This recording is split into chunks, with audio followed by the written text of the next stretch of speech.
I will declare a national emergency at our southern border.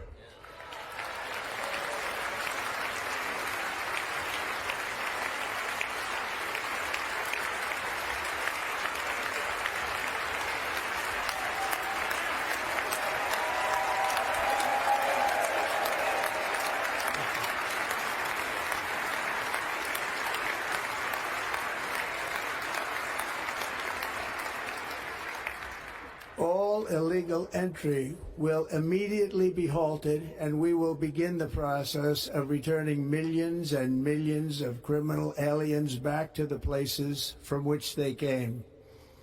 We will reinstate my Remain in Mexico policy. Trump का वैसे कोई भरोसा नहीं। दिसंबर 2023 की यह खबर याद दिलाना चाहता हूं। फ्रांस ने 260 से अधिक भारतीयों को लेकर दुबई से निकारागुआ जा रहा एक चार्टर्ड प्लेन रोक लिया। 4 दिनों तक विमान वहीं रहा, फिर मुंबई लौटा दिया गया। शक था कि विमान का इस्तेमाल मानव तस्करी के लिए किया जा रहा है। प्लेन में बैठे 66 लोग गुजरात से थे। उस समय यह खबर छपी थी कि तकरीबन सभी ने किसी न किसी एजेंट को 60 से 80 लाख रुपए दिए थे, क्योंकि एजेंट ने अवैध तरीके से अमेरिका पहुंचाने का वादा किया था।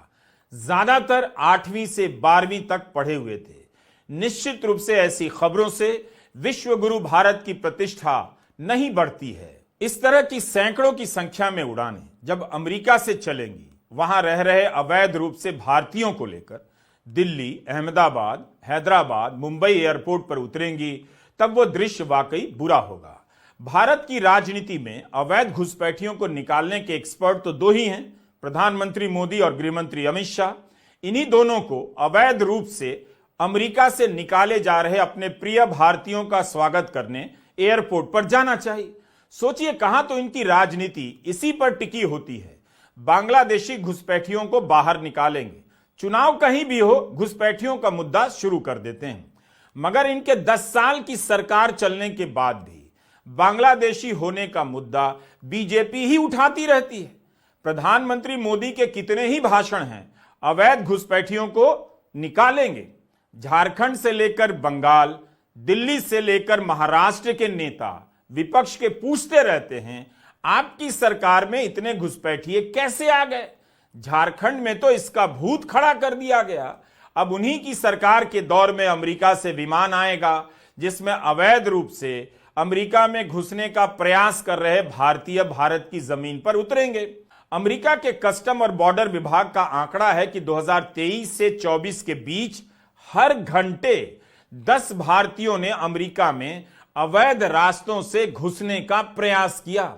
एक साल के भीतर 90,000 से अधिक भारतीयों को अमेरिका के बॉर्डर से गिरफ्तार किया गया है। इनमें से 50% गुजरात से थे। अमेरिका के ही कस्टम और बॉर्डर विभाग के आंकड़ों से पता चलता है 2020 से 2022 के बीच करीब 1 लाख भारतीयों ने अवैध रूप से अमेरिका में घुसने का प्रयास किया था। इसे डंकी रूट कहा जाता है, जिस पर शाहरुख खान की एक फिल्म भी बनी है। अमेरिका की अर्थव्यवस्था का आकार 29 ट्रिलियन से अधिक का है और भारत का 4 ट्रिलियन।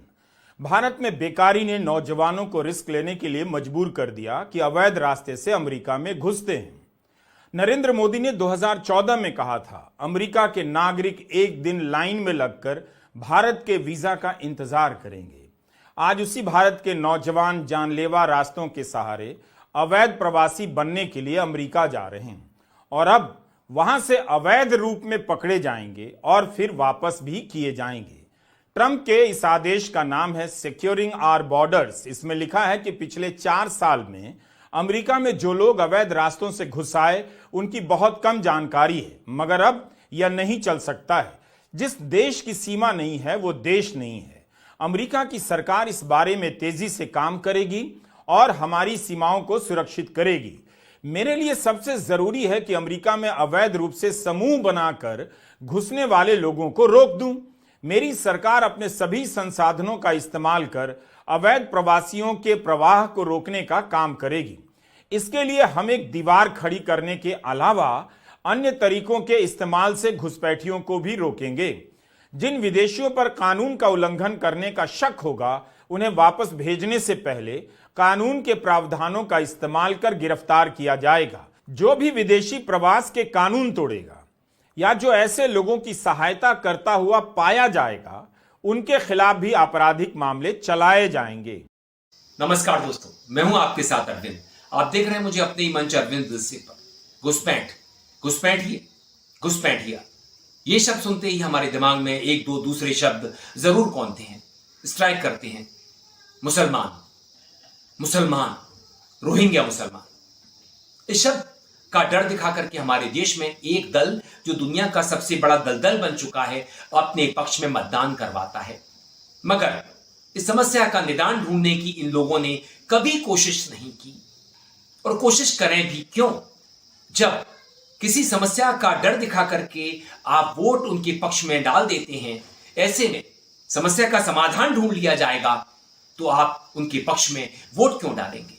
असम के मुख्यमंत्री हिमंता बिस्वा शर्मा मुसलमानों को लेकर के, रोहिंग्या मुसलमानों को लेकर के खूब राजनीति करते रहे हैं, और इस मामले में हमारे गृह मंत्री भी पीछे नहीं है।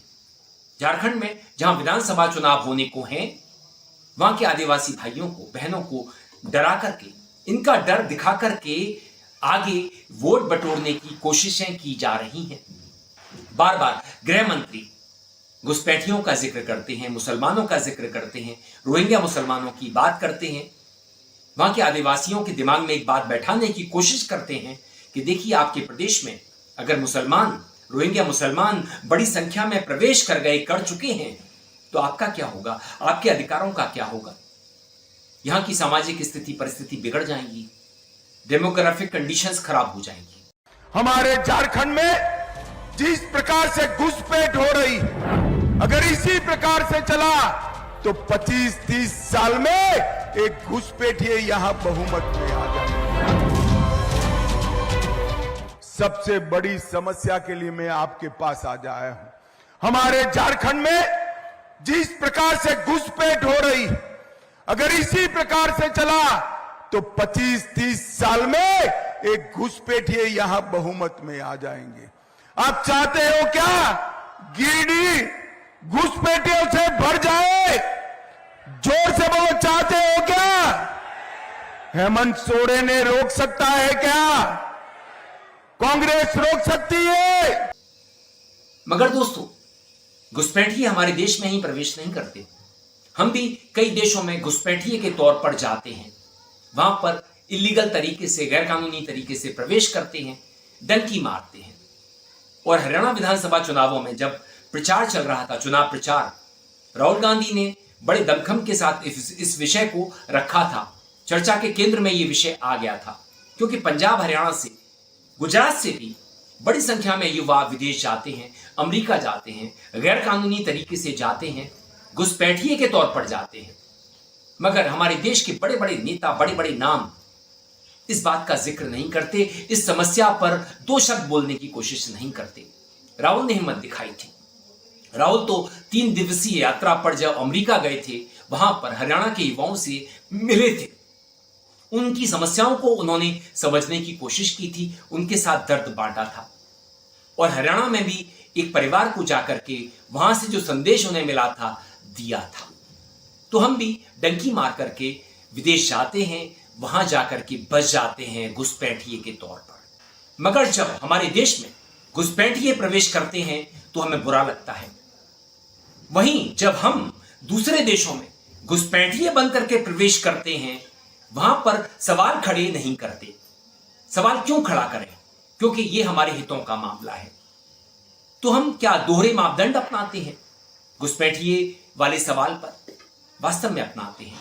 जब हमारी बात आती है तो हम चाहते हैं कि हम पर सवाल ना उठें, और जब हमारे देश में दूसरे लोग घुसपैठिए बनकर के प्रवेश करते हैं तो हम सवाल इसलिए खड़ा करते हैं क्योंकि इससे हमारे राजनीतिक हित साधे जाते हैं, एक दल के राजनीतिक हित सज जाते हैं। तो यही गड़बड़ है दोस्तों। घुसपैठिए को लेकर के, घुसपैठियों को लेकर के हमें चर्चा करनी चाहिए। अपने देश में जो घुसपैठिए बनकर के आते हैं और जब हम दूसरे देशों में घुसपैठिए बनकर के जाते हैं। डोनाल्ड ट्रंप ने इस विषय को लेकर के अब चर्चा की है। क्योंकि वहां पर राष्ट्रपति चुनाव चल रहे हैं। ट्रंप अलग अलग तरह की भारत को लेकर के बातें कर रहे हैं। घुसपैठियों का भी जिक्र उन्होंने किया है, ड्यूटी की भी बात की है कि भारत किस तरह से अमेरिकन उत्पादों पर डबल ड्यूटी ठोकने का काम करता है। डोनाल्ड ट्रंप ने इंडिया को लेकर के India is a big charger कहा है, क्योंकि इंडिया में अमेरिकन उत्पादों पर डबल ड्यूटी जो ठोकी जाती है, ऐतराज किया है। इस मामले पर मोदी जी कोई टिप्पणी करें बेहतर होगा। उनकी टिप्पणी का हमें इंतजार रहेगा। वीडियो पसंद आने पर आप इसे लाइक करें, दोस्तों साथियों में खूब शेयर करें, चैनल को सब्सक्राइब भी कर दें। बेल आइकन का घंटी जैसा बटन जरूर दबाएं, जिससे कि आने वाले वीडियो की आपको नोटिफिकेशन मिल सके। आपकी प्रतिक्रियाओं का मुझे इंतजार रहता है। मेल आईडी और कमेंट बॉक्स में जरूर करें। नमस्कार।